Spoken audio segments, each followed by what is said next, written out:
सांग माने निद शोइबा समय आसु कि न आसु किंतु पढ़ा समय निहाती आसी जाए। आजिकल स्टूडेंट मानकर बहुत बड़ प्रोब्लेम हो सारी जमी बही खोलुचु पढ़ापी निद आसुची आम शोई जाऊँ जिते टीवी देखुचु निद आसुनी कि सांग मान सहित खेलवा समय निद आसुनी किंतु जिते बुक नहीं कि 10 मिनट पढ़ापी बसचु निद आसुची कौन करूँ। मु तुमको 7टी नॉर्मल टिप्स कहबी जो थे आपण निद को कंट्रोल करें। Solution number 1 body movement. Psychology study कहूँ कि आमको निद से आसे जिते बॉडी मसल मूवमेंट हुए जिते आम गोटे जगह बस पढ़ती बॉडी मूवमेंट हुए ब्रेन को ब्लड सर्कुलेशन ठीक से हुए से निद आसे। जिते पढ़ापी बसच गोटे रफ खाता नियो तुम जहाँ पढ़ुच से किसी पॉइंट नॉर्मली लिखि चल लिखिले कौन हम लिखिले बॉडी मूवमेंट ब्रेन को ब्लड सर्कुलेशन ठीक से हो माइंड एक्टिव निद आसबनी आम सब ध्यान पढ़ा लिखा पर नेगेटिव थॉट्स आसबनी। Solution number 2 5 minute break. गोटे मनीषर किसी भी काम कर कंसंट्रेशन पावर 45 मिनिट रु 60 मिनिट पर्यंत होता है। आम भावुंट 2 घंटा नॉन स्टॉप बसिक पढ़ा उठा ना आम जिते अधिक समय बसिक पढ़ुंट आम से अधिक फोकस करूँ रिसर्च कहूँ गोटे समय सीमा पर माइंड टायर्ड हो जाए थकिया को लगे से टाइम रे माइंड को रिलैक्सेशन आवश्यक होता है। जदि आम ब्रेक न नहीं पुणी पढ़ती निद आसे जहाँ पढ़ती ता ऊपर चली जाए ठीक से मन रुहेनी। Pomodoro technique exact scientific method रे काम करे। पोमोडोरो टेक्निक कहे कि 25+5 माने 25 मिनिट फुल फोकस सहित पढ़ार अच्छी तापर डायरेक्ट 5 मिनिट ब्रेक नेबार अच्छी। ब्रेक माने बाहाना नुहे कि 5 मिनिट रिविजन करनेबी ब्रेक माने पढ़ा जगार उठार अच्छी। ब्रेक टाइम रे तुम किसी किंतु ब्रेक टाइम रे मोबाइल की टीवी ऑन करनी कारण माइंड डिस्ट्रैक्शन हो जाए। तुम नॉर्मली एक्सरसाइज से माइंड अधिक फ्रेश रही पुणी 25 मिनिट फुल फोकस सहित पढ़ार अच्छी पुणी 5 मिनिट ब्रेक नेबार अच्छी। एमती माइंड थकबनी कि निद लगे आउ तुम नोटिस कर कि 5 मिनिट ब्रेक नेला परे तुम कंसंट्रेशन पावर रिफ्रेश हो।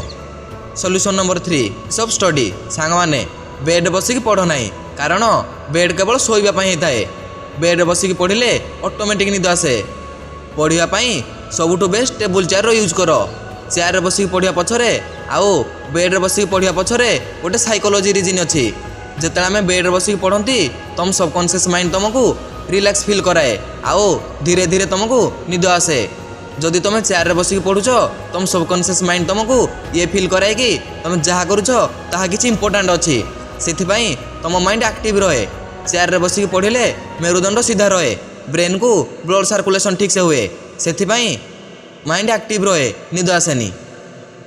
Solution number 4 5 second rule. 5 second rule कौन सकाळु जल्दी उठापाई तुम अलार्म दौच सकाଳେ अलार्म बाजिला तुमे अधा निदर अलार्म देखिल कहल ना यार निद लगुच उठी पारिनी पुणी अलार्म बंद करिकी सोई जाऊच। 5 सेकेंड रूल ये कहे कि जीवन सब तुमको 2टा चॉइस मिल जो चॉइस नेबार अच्छी से तुमको केवल 5 सेकेंड मिल। तुम जिते सका उठुच जिते भी तुम निद भांगुची कि तुम अलार्म दौच 5 AM रे अलार्म बाजिला तुमको 5 सेकेंड मिल उठिबी ना उठिबिनी। जो तुम 5 सेकेंड टिके डेरी करदेल माइंड तुम उपर हेवी हो माइंड कह आउ टिके शोई जा। यह आपण मैंने फिल करेंगे जदि तुम 5 सेकेंड भीतर चादर हटेकी ठिया हेल अलार्म बंद कल तापर कहल एबे पढ़ापी बसबी ताहले पूरा दिन तुम रही। 5 सेकेंड रूल रे आमको लाइफ रो इंपोर्टेंट डिसीजन नेबाक पड़ता है। आज इंपोर्टेंट डिसीजन है तुम सकाळु जेते निद भांग कि तुम अलार्म दौच 5 सेकेंड भीतर डिसीजन नहीं कि उठिक पढ़। Solution number 5 drink lot of water.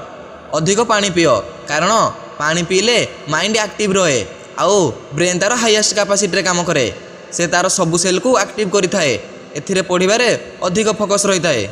सेथिपाई निद आसिया समय पानी पियो माइंड एक्टिव रहिबो निद आसीबनी। Solution number 6 lighting of study place. Room रे लाइट कम थिले मध्य निद आसे जेतेले पढ़ुच रूम लाइट ऑन रखिकी पढ़। आपण माने फील करथिबे कि सोइबा समय रूम लाइट ऑन थिले निद आसेनी लाइट ऑफ कला परे निद आसे। रूम रे लाइट कम थिले माने डार्कनेस रे निद आसे।